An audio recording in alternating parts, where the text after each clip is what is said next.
لأن سيدنا النبي صلى الله عليه وسلم لما دخل إلى المدينة كل شيء سكان المدينة، كل شيء الناس، كل شيء أهل المدينة حبوا يتبرعوا للنبي بشي حاجة. التبرع كاين اللي عنده كاين اللي ما عندوش، ولكن هنا كاينه أم سيدنا أنس الأم ديالو كتقلب في البيت ديالها تبحث في بيتها على شيء باش تبرع على النبي صلى الله عليه وسلم، تبحث يمينا ويسارا ولم تجد شيئا تتبرع به للنبي صلى الله عليه وسلم إلا بولدها سيدنا أنس، وقالت: ها هو يا رسول الله يكون خادما لك.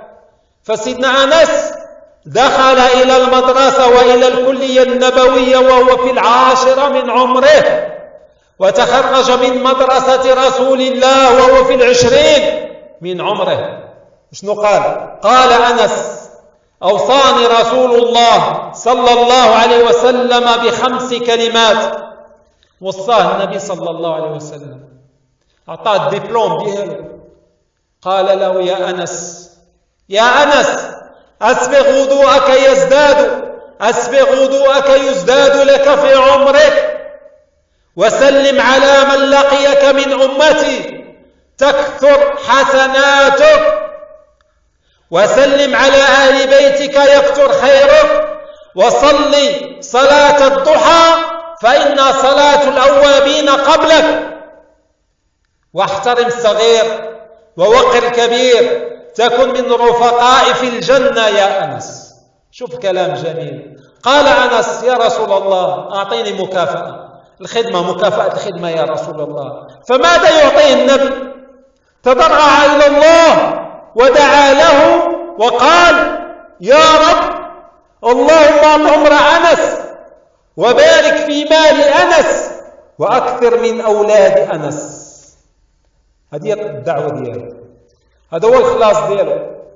طلب دعوات من النبي، فكان له أكثر من 12 ولد كلهم يحدثون عن رسول الله، وعاش 100 سنة بعد رسول الله.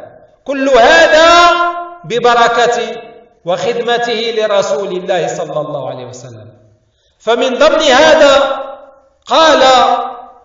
قال لي وأوصاني رسول الله وقال: يا أنس أسبغ وضوءك يزداد لك في عمرك، وسلم على من لقيك من أمتي تكثر حسناتك، وسلم على أهل بيتك يكثر خيرك، وصل صلاة الضحى فإن صلاة الأوابين قبلك، واحترم الصغير ووقر الكبير، تكن من رفقاء في الجنة يا أنس. إذا التقى المسلمان وسلم أحدهما على الآخر خص الله للبادئ 90 والغاد للسلام ب10، وفي رواية أنزل الله عليهم 100 جزء من الرحمة. لماذا تضيع هذه الفرصة والعبادة العظيمة؟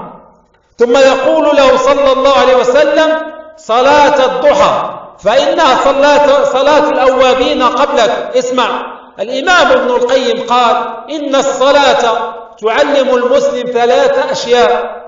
أول حاجة النظافة، كل 5 فرائض تغسل الأعضاء المذكورة والمعروفة. والأمر الثاني الطاعة. شنو الطاعة؟ أننا نجتمع جميعا خلف رجل واحد، أي خلف الإمام، إمام واحد.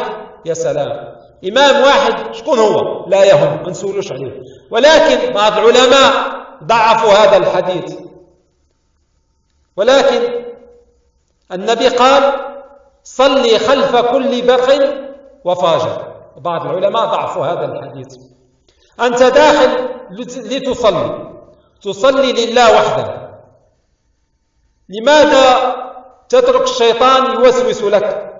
أحيانا يدخل ملك البلاد أو رئيس دولة أو زعيم أو قائد أو وزير أو رئيس الحكومة، يدخل المسجد يجد العامل أو يجد الفقير أو يجد رجل معاق أو يجد إمام يتعتع في كلامه أو إمام عجوز جدا، فيصلي وراءه بنية صلاة بنية الصلاة الجماعة.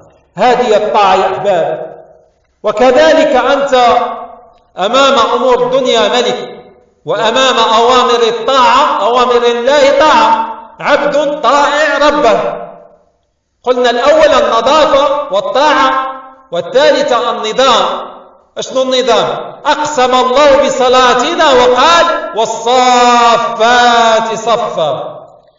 عندما نصطف جميعا لأداء الصلاة أتم الصف الأول ثم الثاني آخره، مصداقا واقتداء بالنبي محمد صلى الله عليه وسلم.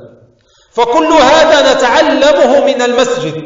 احترم الصغير ووقر الكبير، ليكن في علمك يا كبير إن الصغير أقل منك ذنوبا عند الله، وليكن في علمك يا صغير، وليكن في علمك يا صغير إن الكبير أسبق منك إلى الله.